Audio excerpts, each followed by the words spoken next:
Hello, my name is Mark English, and this is my video project on the freedom to assemble and how it applies to Michigan's right to work law, which has been a controversial issue in Michigan as of late. So here we have the 5 rights of the First Amendment as we have outlined: speech, press, religion, petition, and the freedom to assemble. And what we'll be talking about today is how this right to assemble applies to the Michigan right to work law, and also how we gain this right to assemble through different court precedents. So as you can see here, we have people demonstrating their right to assemble. I believe it's outside of an LA courthouse or a bank. Actually, I can see now it's Bank of America. But what is the exact wording of this part of the First Amendment? Well, it's Congress shall make no law prohibiting the right of the people to peacefully assemble. But what does this really mean, and how can we as Americans utilize this law to peacefully assemble under the First Amendment? Well, for starters, the amendment does not state that we the people may assemble in any manner at any time. All the right guarantees is that we may assemble peacefully. Well, now, we obviously know that peacefully has different meanings to different people. So we know that we can't just walk down Main Street, as you'll see in a few minutes, throwing Molotov cocktails at the State House. But how does one assemble peacefully? And are there any specifications on how they assemble? And in order to answer these questions, we will look at different court precedents showing how our right to assemble has been protected and altered through the years. The first of these court cases, United States versus Cruikshank, basically gave American citizens the right to protest. We had it in the Constitution up to this point in 1876, but the government guaranteed us that we would be protected if we wished to protest, and said that we could protest in a public forum. The next case, Hague versus CIO, in 1939, gave protesters protection from being prosecuted for disorderly conduct, and also guaranteed the right to assemble on sidewalks and streets. The next case we have is Cox versus New Hampshire, which in it the Supreme Court ruled that the local New Hampshire government had the right to regulate protests with permits. So if you want to have a protest, local governments can regulate it with permits. In our final case, Edwards versus South Carolina, a precedent was set, which was that if you have a disorderly crowd or the fear of one, this cannot be used to stop a peaceful demonstration or cancel the right of peaceful assembly. So if you have a fight break out in the crowd or some other disorderly act, you can't stop that protest.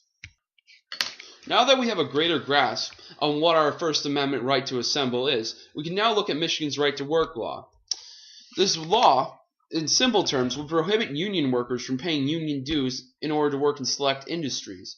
So basically, you're no longer forced to join unions.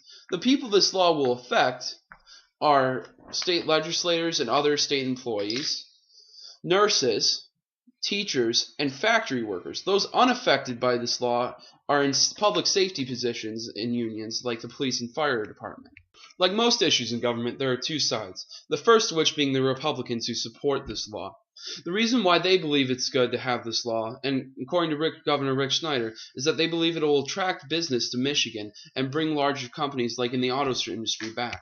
The opposition to this law is fronted by the Democrats and the unions, and the reason why the Democrats and the unions are fighting this law so hard is because they believe that it's taking away the rights of the unions and also the rights of the individual.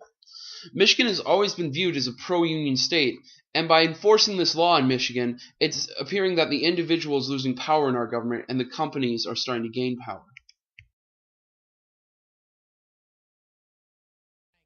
Now we will establish a short timeline of events that have led up to our current situation while Governor Snyder speaks. November 6, 2012, Michigan voters rejected Proposal 2, which would have banned a right-to-work law that would have taken effect in Michigan. On December 4, 2012, the bill for the right-to-work law was put onto the agenda by Governor Rick Snyder. Soon after, on December 6, 2012, Governor Rick Snyder announced his support of the right-to-work legislation, and it was introduced the same day and passed into the House and Senate of Michigan. Later, on December 11, 2012, Governor Rick Snyder signed the right-to-work legislation. The pace of this signing of the bill was very rapid, and it was pushed through a lame duck Senate and House of Michigan, which was a majority Republican. And also Governor Rick Snyder is Republican, so please remember that. On the day that Governor Snyder signed the bill into law, On December 11th, 2012, there was a protest where union members and others marched from the Lansing Center to the Michigan State Capitol, as seen here in this video, where they protested the signing of the bill. The protest took place inside and outside of the Capitol building, being described as intense. I was surprised to find that 2 school districts had closed that day because hundreds of teachers had joined the protest, which had drawn more than 3,000 union protesters. The protesters have made 2 major events happen since the bill has been signed into law. The first was on January 28, 2013, when Governor Rick Snyder, under the pressure of protesters who were planning on challenging the right-to-work legislation in court, took matters into his own hands when he decided to take it before the Michigan Supreme Court. The benefit that Snyder has in doing this is that 4 out of the current 6 justices are Republicans, and Governor Snyder will soon appoint a 7th justice, hence the question mark, who I'm sure will support the right-to-work legislation. The second recent development is a lawsuit that was filed on February 11, 2013 by several unions that are calling the right-to-work laws unconstitutional. An attorney for the Michigan AFL-CIO, one of the unions that filed the lawsuit, said, "Our position is that so many parts of the right-to-work law are unconstitutional that the court should strike down the law." Now we'll look at the media approach to the protests. Like the government, there are 2 sides to this approach. The first, which I believe kind of discredits the unions and makes them look more violent than they really are, is going to be shown here. One union boss even telling lawmakers who support the measure that, quote, "we are going to take you on and take you out." Nearby, an angry confrontation breaking out. Union protesters apparently storming the tent of the local chapter of conservative group Americans for Prosperity, tearing it down and then going after some right-to-work supporters. Let's watch this. The second approach, I believe, is to try and discredit Governor Rick Snyder and the Republicans of our state by making it appear as if they don't care about the unions or the people of our state. Actually, I've never said unions are bad for business, and I don't believe this is actually anti-union. If you look at it, I believe this is pro-worker, because the way I view it is workers now have freedom to choose. Hang on a second. Are you serious? Yeah, exactly. Are you serious? This is not anti-union. Yes. This actually, at its core, undermines the ability for unions to organize. So you can make many arguments you like to say it's not anti-union. This is not.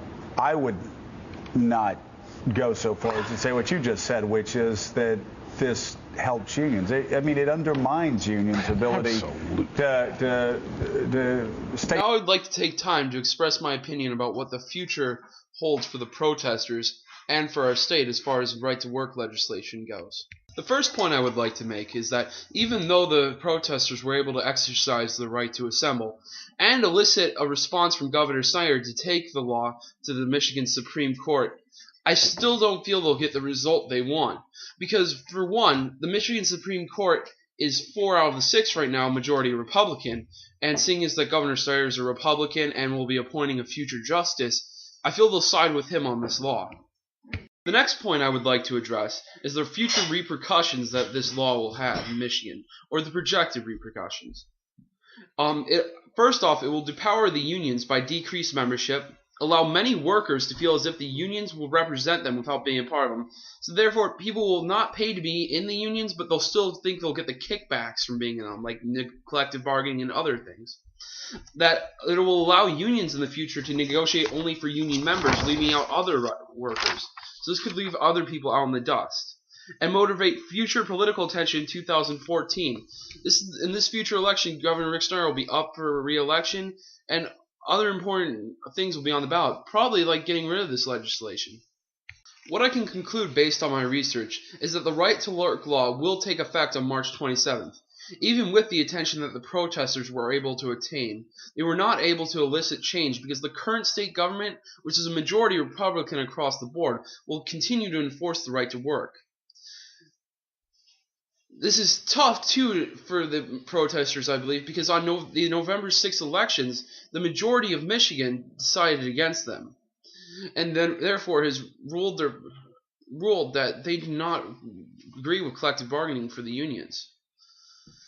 But the unions and other protesters, I believe, will continue to protest for what they believe in, and we will continue to hear about and see the consequences of the right-to-work law for years to come. I would like to take a few minutes here at the end to just ask everyone to participate in some questions about my presentation, and to also engage in discussion about what your opinion is on the Michigan Right to Work Act. And just let's talk about it. All right. Thank you everyone for paying attention and listening, and hope you have a good day.